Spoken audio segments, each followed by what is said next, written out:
Hi, good morning. It is Sunday, the 14th of February, and I want to add to my previous video on why the uh, uh,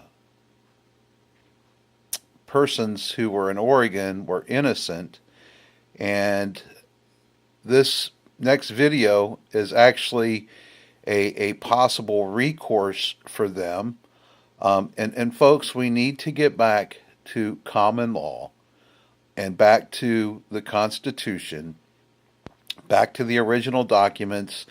And it's a tragedy that Scalia has passed away this weekend because he was a true original Constitution type of person like I am. I just read it for what it says. I've said it time and again. There are two documents that I read, the Bible and the Constitution, and I read them just the way they're written. And I'm going to have to get rid of these because of the glare.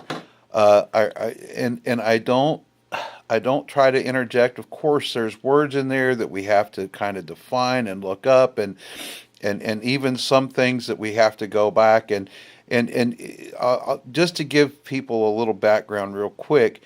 There's things that are in the Constitution that are kind of difficult, and that's why if we go to other documents, original documents such as the Articles of Confederation or the Federalist Papers, we get even a better understanding of what the framers were thinking as they penned the Constitution.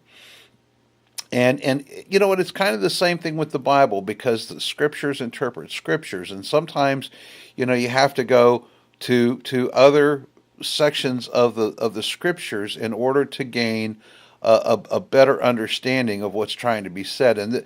And people who say that the Bible contradicts itself, they apparent contradictions are because of context. And it's the same thing with our documents for our Constitution. If there's an apparent contradiction, then it's usually a contextual problem. And again, studying and learning and going back, and the problem is we spend too much time on the internet and watching television and doing other things instead of studying what's really important, and that's how to maintain our freedoms and our liberties, and the documents that rule us. How can you live by the law of the land if you don't know the law of the land? And the Bible's clear about that we're to live by the law of the land. And Article 6 of the Constitution makes it clear that the Constitution is the supreme law of the land. And so therefore it is the rule of law which we are to live by. What I want to go through today is Title 42, and this is Section 1983. Every person who, under color of any statute, ordinance, regulation, custom, or usage of any state or territory or the District of Columbia, subjects or causes to be subjected any citizen of the United States or other person within the jurisdiction thereof to the deprivation of any rights, privileges, or immunities secured by the Constitution and laws, now watch, shall be liable to the party injured in an uh, action at law, suit in equity, or other proper proceeding for redress, except that in any action brought against a judicial officer for an act of or omission taken in such officer's judicial capacity, injunctive relief shall not be granted unless a declaratory decree was violated or declaratory relief was unavailable. For the purposes of this section, any act of Congress applicable exclusively to the District of Columbia shall be considered to be a statute of D.C. And that's one thing that's very important here. We have to understand that D.C. operates under its own law. So with the laws within that 10 square mile radius known as Washington D.C., they're kind of under their own law. But and this is, I know that was kind of confusing, but the most important part of this is the opening statement that if you cause a civil rights violation, you are subject to punitive action. And that's the whole purpose of this. And I want to go down to Section 3. And again, this is Title 42, Clause 19, Section 1983.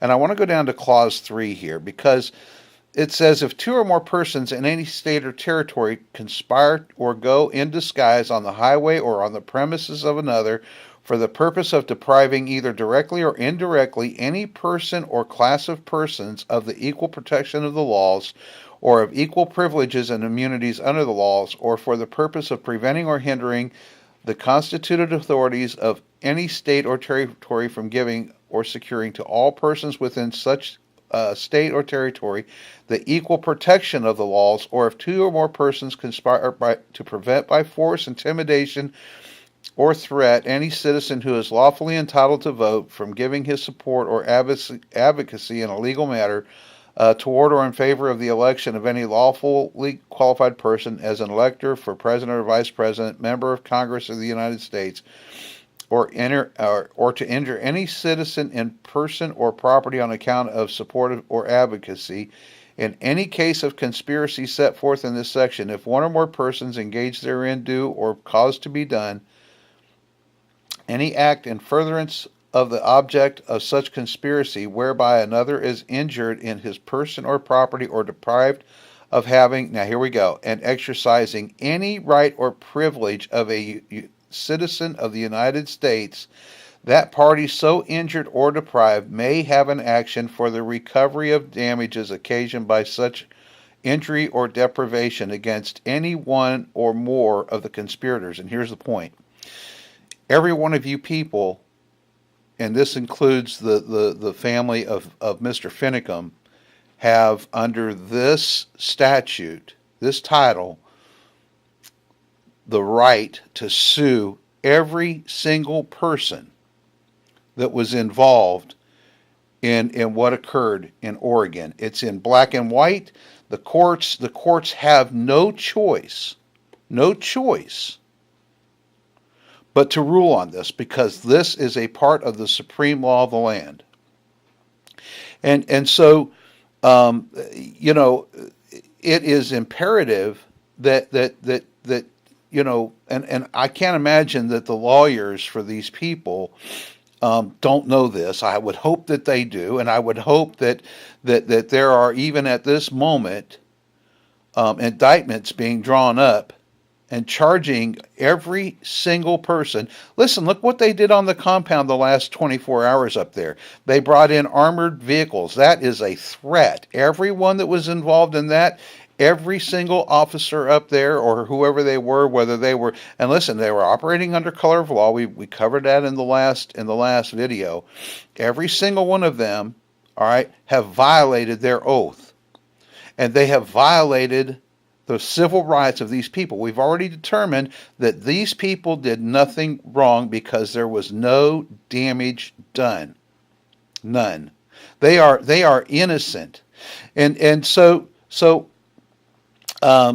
there's two more sections here, 1986. Every person, now watch this one. Every person who, having knowledge that any of the wrongs conspired to be done mentioned in section 1985 of this article are about to be committed, and having power to prevent or aid in preventing the commission of the same, neglects or refuses to do so, if such wrongful act be committed, shall be liable. So even the people shall be liable to the injured or his legal. So even the people who knew that this was going to happen and did nothing to stop it are guilty by not even attempting to stop this. Folks, this is in black and white. Title 42, 1986 is the section. Look it up. I'm not making this stuff up. And so listen, there is a lot of outs, if you will, for these people up there. And the last thing is jury nullification. And I want to talk for just a moment about jury nullification, because if the jurors in the Hammond case had known about jury nullification, Justice Scalia had talked a lot about jury nullification, and that the jury not only has the right to determine innocent or guilt, but they also have the right to determine whether or not a crime had even been committed. The law itself. We the people are actually the fourth branch of the government, and that was a great ruling by Justice Scalia, or opinion or thought, that the people are the fourth branch of government, and we have to get back to the idea of common law, okay, which is operated by the people, and not code and statute law, which is operated by the corporation. Common law clearly makes it defines crimes as there has to be some kind of a victim, there has to be damage, there has to be some actual physical type of victim, and in the situation in Burns, there's none of that. There's no crime. There's no victim. There was no harm done, and so I would hope that somehow this video gets out, and we need to understand. And look, you may find yourself one day in some kind of a similar situation, and this is why this information is so important to get out. Guys, take the time to study our laws. Like I say, some of this stuff, man, is way over my head, and I have to really dig into it. But we have to do that. If we want to be able to live as a free people, then we have to know what our freedoms entail and what they look like, and what to do when our freedoms and our rights are violated. There is relief. There is, and I'm gonna send all of this stuff to Congressman Nugent, and find out why he is not doing his job. And I'm going to ask him point blank, why aren't you doing something about this? And you should do the same with all of your elected officials. In fact, I may send it to everybody: the sheriff, the county council, the state legislator, everybody. And maybe that's where we need to go with this. All right, man. Again, this is Title 42. And the sections I used was 1986, 1985, and 1983. All right, have a good day.